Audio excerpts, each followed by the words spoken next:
بسم اللہ الرحمن الرحیم۔ باب نمبر 23، شادی اور صلہ رحمی۔ شادی کرنے اور خاندان بنانے کی اہمیت کے بارے میں شاید ضروری نہ ہو کہ کوئی نصیحت بیان کروں۔ یہ بات درست ہے کہ خاندان کی ذمہ داری اٹھانا مشکل اور سنگین ہے، لیکن ائمہ معصومین علیہم السلام نے روایات میں شادی کو سنت نبوی کہا ہے۔ انسان کے آدھے دین کی تکمیل شادی سے مشروط ہے۔ شادی کرنے اور گھر بسانے کے بعد بچے کی ولادت اہل خانہ کے لیے خیر و برکت کا باعث ہے۔ اللہ تعالیٰ نے سورہ اسراء کی آیت نمبر 31 میں ارشاد فرمایا ہے، ہم انہیں بھی رزق دیتے ہیں اور تمہیں بھی رزق دیتے ہیں۔ اس آیت میں اولاد کی روزی کو والدین کی روزی سے پہلے بیان کیا گیا ہے۔ بالفاظ دیگر بہت سی خیر و برکات کی وجہ اولاد ہی ہے، جو کہ رزق کے نزول کا باعث ہے۔ اس بات کی طرف اشارہ کرنا ضروری سمجھتا ہوں کہ دنیا کے تمام کاموں بالخصوص گھر بسانے کے بعد سختیاں اور مشکلات بھی پیش آتی ہیں، جیسے کہ پروردگار عالم نے سورہ بلد آیت نمبر 4 میں ارشاد فرمایا ہے، ہم نے انسان کو مشقت میں رہنے والا بنایا ہے۔ دنیا سختی و پریشانی کے ساتھ جڑی ہوئی ہے، لیکن عالم برزخ میں میں نے دیکھا کہ مرد کا اپنے اہل و عیال کے ساتھ بیٹھنا اس پر خیر و برکات کے نزول کا باعث ہے۔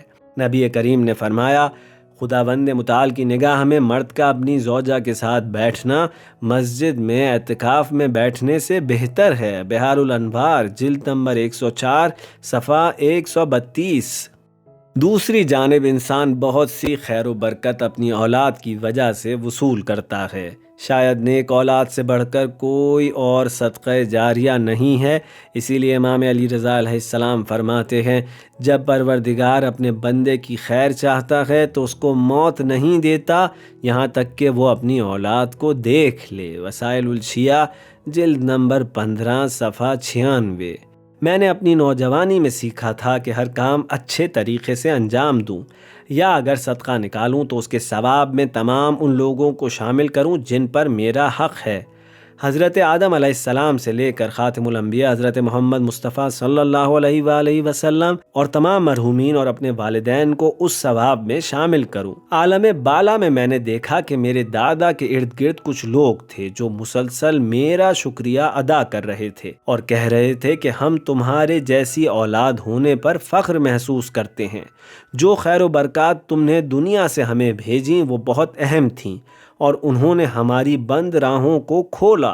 ہم ہمیشہ تمہارے لیے دعا گو رہتے ہیں کہ خدا تمہاری توفیقات میں اضافہ فرمائے۔ ہمارے خاندان میں کئی لوگوں نے رشتہ داروں میں شادیاں کی اور میں نے بھی اپنی ماموزات سے شادی کی۔ میں اپنے دیگر رشتہ داروں سے بھی صلہ رحمی کرتا ہوں اور ان کے گھر جاتا ہوں اور حتی الامکان ان کی مشکلات حل کرنے کے لیے بھی کوششیں کیا کرتا ہوں۔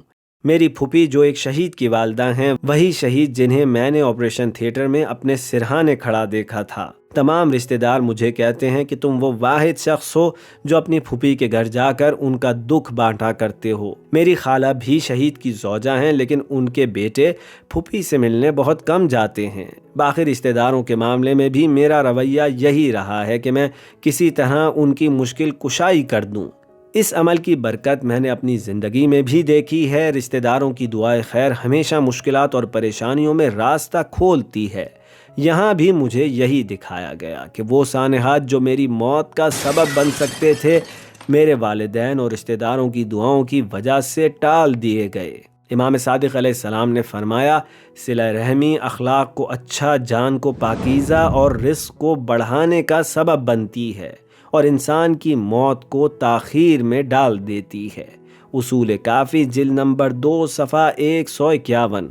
ایک اور روایت میں پیغمبر اکرم صلی اللہ علیہ وآلہ وسلم سے نقل ہوا، جو شخص خود کو یا اپنے مال کو رشتہ داروں کی خدمت میں استعمال کرتا ہے، اللہ تعالیٰ اسے 100 شہیدوں کا اجر عطا کرتا ہے، اور اس راہ میں جو قدم اٹھاتا ہے اسے 40,000 حسنات عطا کرتا ہے اور 40,000 گناہ معاف کر دیتا ہے، اور اسی تعداد میں اس کے معنوی درجات کو بلند کرتا ہے اور اس کی 70 دنیاوی حاجات کو قبول کرتا ہے۔ بحار الانوار جلد نمبر 73 صفحہ نمبر 335۔